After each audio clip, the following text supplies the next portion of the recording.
Hello guys, welcome back to the study. This is Dheeraj Kumar. अभी हम लोग बात करने वाले एयरफोर्स अग्निवीर 01 2025 बैच के लिए। आपके एग्जाम डेट तो सबको पता है, नहीं पता तो मैं बता दूंगा। ऑफिशियल नोटिफिकेशन में लिखा हुआ था। आपकी एडमिट कार्ड कब तक आएगी, एग्जाम सिटी कब तक शो हो जाएगा, ठीक है। एग्जाम सिटी और एग्जाम डेट एक साथ शो होता है, वो सब चीज़ें बताऊंगा। और बहुत सारी डाउट्स है डॉक्यूमेंट्स को लेके, क्या क्या डॉक्यूमेंट्स एग्जाम में लेके जाने होते हैं।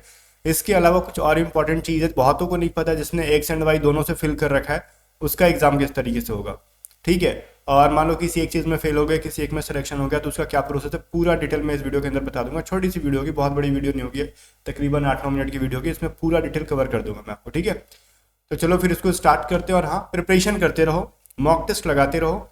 और अभी अगर मॉक टेस्ट अगर आप 1 या 2 तारीख से भी लगाओगे बेटर रहेगा, बट फिलहाल के लिए प्रैक्टिस क्वेश्चन बहुत ज़्यादा करो, ओके ना।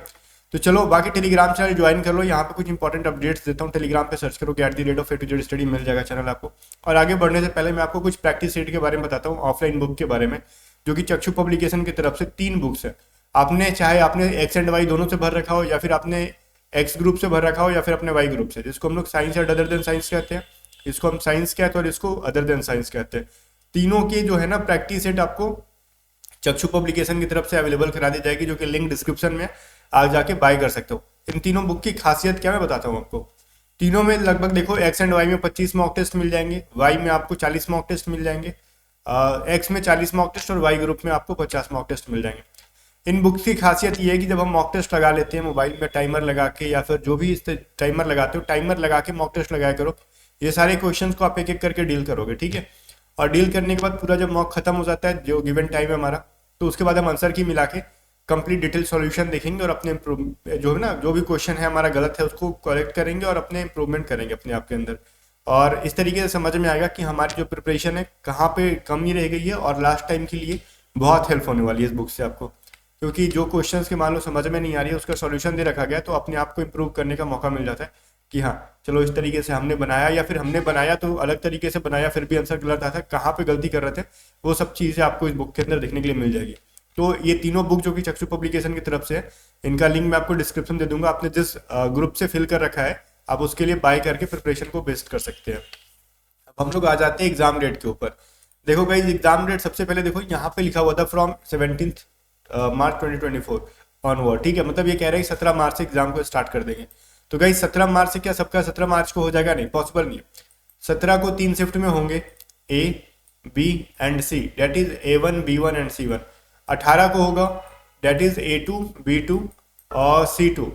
किसी का 19 को होगा, डेट इज A3, B3, ठीक है, एंड C3। अगर किसी का 19 को हो गया और किसी का 20 तारीख को होता है, तो date will be A4, B4 and ये हो जाएगा C4। ऐसे करके होता है। आपको समझना होगा, जब आपका एडमिट कार्ड आएगा तो A1 में मतलब है जिसका भी है A सीरीज में चल रहा है, A1, A2, A3, A4 ऐसे, या तो उसका मतलब होगा फर्स्ट शिफ्ट में है आपका। B सीरीज में है B1, B2, B3 में, तो मतलब आपका सेकंड शिफ्ट में है। C सीरीज में है आपका C1, C2, C3, C4 ऐसे करके, तो मतलब आपका थर्ड शिफ्ट में होने वाला है। तो मेनली 3 शिफ्ट में होता है जहां तक मैं जानता हूँ, ठीक है। तो ये 3 शिफ्ट रहेंगे आपके एग्जाम के। तो अब मैं, ये सवाल सबसे बड़ा इंपॉर्टेंट ही है ना। देखो गाइस, ठीक है ABC तो हो जाएगा हमारा, बट ये सवाल है ना कि मान लो किसी का लास्ट में हो जाता है, तो क्या क्वेश्चन डिफिकल्ट आएंगे, तो उन सब के ऊपर मैं बात करूंगा इस वीडियो के अंदर। बट एडमिट कार्ड कब तक आएगा? देखो एग्जाम इन्होंने कहा 17 मार्च से स्टार्ट कराएंगे, ठीक है। तो 17 मार्च के पहले देखो, ये लगभग 48 घंटा पहले आपका एडमिट कार्ड डाउनलोड होता है। तो मतलब अगर किसी का 17 मार्च को होगा, ठीक है, मान लो देखो, पहले सबसे पहले एडमिट कार्ड को रहने दो, सबसे पहले एग्जाम डेट के बारे में जानते हैं। 2 प्रोसेस में आपका एग्जाम डेट शो होता है। पहले 10 डेज पहले, मतलब आपको दिख जाएगा ये 7 मार्च को, ठीक है। 7 मार्च तक आपका ये एग्जाम सिटी शो होगा, एग्जाम सिटी। और इसके अंदर क्या क्या रहेगा, इसमें 7 मार्च को आपका एडमिट कार्ड डाउनलोड नहीं होगा, बस ये बता देंगे। अगर किसी के बिहार के पटना में किसी का सेंटर है, तो वो बता देंगे कि आपका एग्जाम 17 मार्च को पटना में होगा। पटना के किस सेंटर पे हो आपको नहीं पता रहेगा उस दिन। ये कब पता चलेगा आपको? 17 तारीख के 2 दिन पहले पता चलेगा। लेकिन किसी का एग्जाम मान लो 18 तारीख को है, तो उसका भी एग्जाम सिटी 18, 19, 20 किसी को भी हो, आपका एग्जाम सिटी सबका 7 से 8 मार्च के तक आपका सबका पता चल जाएगा। लेकिन उस दिन किसी का एडमिट कार्ड डाउनलोड नहीं होगा। एडमिट कार्ड सबका अलग अलग डेज में डाउनलोड होगा। अगर किसी का 17 को है, तो उसका ऑलमोस्ट 15 के शाम तक एडमिट कार्ड डाउनलोड हो। अगर किसी का एग्जाम 18 को होगा, तो उसका 16 के शाम को एडमिट कार्ड डाउनलोड होगा। अगर किसी का 19 को होगा, तो उसके 17 के शाम को एडमिट कार्ड डाउनलोड होगा। किसी का 20 को होता है, तो उसका 18 के शाम को एडमिट कार्ड डाउनलोड होगा। एडमिट कार्ड डाउनलोड होने से आपको क्या क्लियर होगा? एग्जैक्ट उस सिटी के अंदर एग्जैक्ट आपका क्या सेंटर है 2 दिन पहले पता चलेगा। कि ऐसा इसलिए किया जाता है ताकि एग्जाम में कोई हैकिंग वगैरह का रोल प्ले ना हो, मतलब छेड़छाड़ ना हो पाए, जैसे कहते हैं ना कि हाँ कोई सेटिंग ना लगा पाए, क्योंकि आपको एग्जैक्ट सेंटर ही नहीं पता रहेगा तो कहाँ जाके सेटिंग लगाओगे, तो पॉसिबिलिटी घट जाती है बहुत ज्यादा। अब सुनो, यहाँ पे एग्जाम डेट पहले क्यों बताया जाता है, इसलिए ताकि अपना आपको मान लो किसी का दूर है तो अपना टिकट वगैरह करना हो तो आप कर सकते हो। ठीक है, अब ये सब प्रोसेस खत्म हो गया। अब मैं बताता हूँ अगर किसी का लास्ट डेट में रहा तो क्या वो पेपर डिफिकल्ट होगा, तो मे भी हो सकता है। अगर लास्ट में रहा तो देखा जाता है कि पेपर का ट्रेंड थोड़ा सा टफ हो जाता है, बट उससे कोई प्रॉब्लम नहीं होने वाली। यहाँ पर नॉर्मलाइजेशन है। अब नॉर्मलाइजेशन आपको समझ में नहीं आती है तो मैं आपको बता देता हूँ, बट उससे पहले कुछ इंपॉर्टेंट अपडेट आपको दे देता हूँ। उन सब पे जाएंगे, बट कुछ इंपॉर्टेंट अपडेट ये है कि आपको 29 फरवरी से पहले, ठीक है, अगर जो बच्चे इस बैच में एनरोल नहीं हुए तो हो जाओ। ये क्या बैच है मैं समझाता हूँ। अगर कोई बच्चा एक्स से फिल करा हो चाहे वाई से फिल करा हो, एक्स वाले को यहाँ पे लास्ट टाइम में इंग्लिश ग्रामर की रिवीजन बैच मिल जाएंगी और वाई ग्रुप को कंप्लीट बैच मिल जाएगा। इंग्लिश के साथ रागा का भी बिल्कुल भी बेसिक कंसेप्ट के साथ पढ़ाया हुआ क्लास मिल जाएगा। रागा के अंदर मैथ रीजनिंग जी के आते हैं वो, और एक्स ग्रुप के जो इंग्लिश आती है, इंग्लिश ग्रामर होती है, वो पूरा आपको इस बैच के अंदर पढ़ने के लिए मिल जाएगा जस्ट 153 रुपीज में। और इसके अंदर 15 मॉक टेस्ट मिल जाएंगे। और हमारे नए टेस्ट सीरीज जो आ रहे हैं वो इस बैच के अंदर नहीं है, वो A to Z study A to Z test pro करके होंगे। ये कहाँ पे मिलेंगे आपको डिस्क्रिप्शन में मैंने लिंक दिया है, नीचे जाके देखोगे तो ए टू जेड स्टडी ऐप जो है उस पर, अगर ऐप का लिंक आपको नहीं मिल रहा है तो आप हमारे टीम मेंबर को व्हाट्सअप करके पूछ सकते हो। और आपका अगर कंसेप्ट बढ़िया है तो अगर आपको इंग्लिश प्रैक्टिस करनी है, वो क्या आप याद करना है, तो आप हमारी पीडीएफ बाय करके कर सकते हो। इसकी प्राइस अलग होगी। और इन सारे पीडीएफ को बाय करने के लिए आप व्हाट्सअप करोगे इंग्लिश की पीडीएफ के लिए। अगर आपको रीजनिंग में प्रॉब्लम आ रही तो सारी रीजनिंग की पीडीएफ, प्रॉब्लम नहीं भी आ रही तो सारे क्वेश्चंस को बना के जाओ, क्योंकि एग्जाम में 100% पीडीएफ से क्वेश्चन आने वाले हैं सेम पैटर्न का यूज करके। मैथ की जो है वाई ग्रुप के हैं पूरा 100% इसी पीडीएफ से आने वाले हैं, और जीके करंट अफेयर, और ये सारे पीडीएफ्स हैं। इन सारे पीडीएफ्स को व्हाट्सअप करके आप बाय कर सकते हो। पीडीएफ की प्राइस थोड़ी सी ज्यादा है, बट एग्जाम के लिए समझ रहा हूँ बहुत ज्यादा पीबीआई है। बाकी मैं खुल के कुछ नहीं बोलूंगा, एग्जाम के बाद खुद दिख जाएगा। सारे पीडीएफ की प्राइस है 220 रुपीज। अगर आप किसी एक या 2 पीडीएफ को भी लेना चाहते हो तो व्हाट्सअप करके बाय कर सकते हो। अब हम लोग आ जाते हैं इधर कि नॉर्मलाइजेशन के ऊपर क्या सीन है। अगर मान लो किसी का पेपर लास्ट में जाता है, पेपर डिफिकल्ट हो जाता है, तो उस सिनेरियो में उसको टेंशन लेने वाली कोई बात नहीं है। जस्ट शिफ्ट का पेपर इजी है, इजी पे है, किसी का मॉडरेट है, किसी का डिफिकल्ट है। तो देखो मॉडरेट वाले के कम नंबर बढ़ते हैं एज कम्पेयर टू इजी वाले। इजी वाले का मार्क्स बढ़ता नहीं है, वो माइनस हो जाता है, थोड़ा सा घट जाता है। अगर बहुत ज्यादा इजी शिफ्ट आ गया और इधर मॉडरेट और डिफिकल्ट वाले बहुत डिफिकल्ट जा रहे हैं तो इजी वाले में थोड़ा सा पेपर का मार्किंग क्या हो जाएगा, घट जाएगा।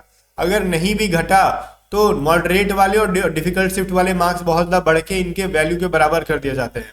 ठीक है, मतलब इसमें मतलब इसका नंबर, इसके टॉपर कितने ला रहे हैं, 0.1% टॉपर, 0.01% टॉपर के क्या स्कोर है, और इसमें 0.01% टॉपर्स के क्या स्कोर है, उसको डेटा के अकॉर्डिंग सारे मार्क्स को नॉर्मलाइज कर दिया जाता है। मतलब डिफिकल्ट शिफ्ट वाले के और मॉडरेट शिफ्ट वाले के मार्क्स बढ़ेंगे, मॉडरेट वाले के कम नंबर बढ़ेंगे और डिफिकल्ट वाले के ज्यादा नंबर बढ़ जाते हैं, और इजियर वाले के मोस्ट प्रॉब्ली या तो घट जाते हैं या फिर उनके मार्क्स नहीं बढ़ते।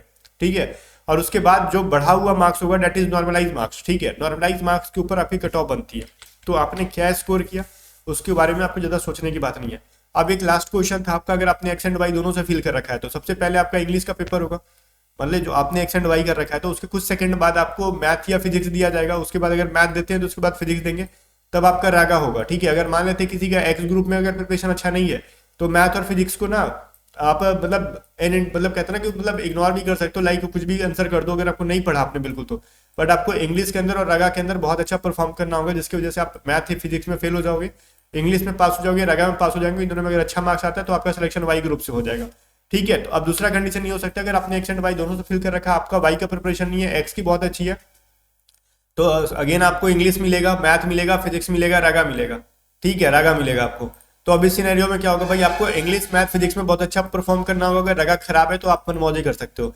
अब रागा में फेल हो जाओगे, इंग्लिश मैथ फिजिक्स में अच्छा स्कोर कर लेते हो, पास हो जाते हो, तो आपका फिर सिलेक्शन वाई एक्स ग्रुप से हो जाएगा, अगर आप आगे की स्टेजेस पार कर जाते हो तो ये जो पूरा सीन था मैंने आपको बता दिया। बाकी जाने से पहले एक बार मैं यही रिक्वेस्ट करूंगा, आप टेलीग्राम चैनल को सब्सक्राइब कर लो और A to Z study YouTube channel को भी सब्सक्राइब कर लेना, आने वाले अपडेट्स आपको देते रहूंगा। और फिर से वही कह रहा हूँ कि बैचेस को आप एनरोल कर सकते हो, लिंक डिस्क्रिप्शन में ए टू जेड स्टडी ऐप का, और हमारे पीडीएफ्स के लिए आप व्हाट्सअप करके बाय कर सकते हो और प्रिपरेशन को बेटर कर सकते हो। ठीक है, बाकी आपका सबका एग्जाम 17 मार्च को नहीं होगा, 17 मार्च से पेपर स्टार्ट है। अब किसका कब होगा हम एग्जैक्टली कह नहीं सकते, ये एक्यूरेट पता चलेगा 7 से 8 मार्च के बीच में, सबको पता चल जाएगा, इसमें कोई टेंशन वाली बात नहीं है। डॉक्यूमेंट्स के बारे में मैंने जो नहीं बताया याद रखना, आपका मेन जो एडमिट कार्ड आएगा वो कलर प्रिंट, आपने जो फॉर्म फिलअप करते टाइम फोटो दिया था वो फोटो, और साथ में आपको एक वैलिड आइडेंटिटी प्रूफ ले जाने होगी, लाइक आधार और पैन टाइप का। अगर आपने आधार दे रखा है ये फॉर्म फिलअप करते टाइम तो आधार प्रॉपर तरीके से रखना। मेनली ये 3 चीज़ आपसे मांगी ही जाती है, तो इन 3 चीज़ों को बेटर तरीके से रखोगे आप, ठीक है। और साथ में आपने जो फॉर्म फिलअप करते टाइम ईमेल दिया था वो ईमेल याद रखना, ठीक है। बाकी चलो मिलते हैं नेक्स्ट वीडियो में, तब तक के लिए बाय बाय। वीडियो को लाइक शेयर कर देना।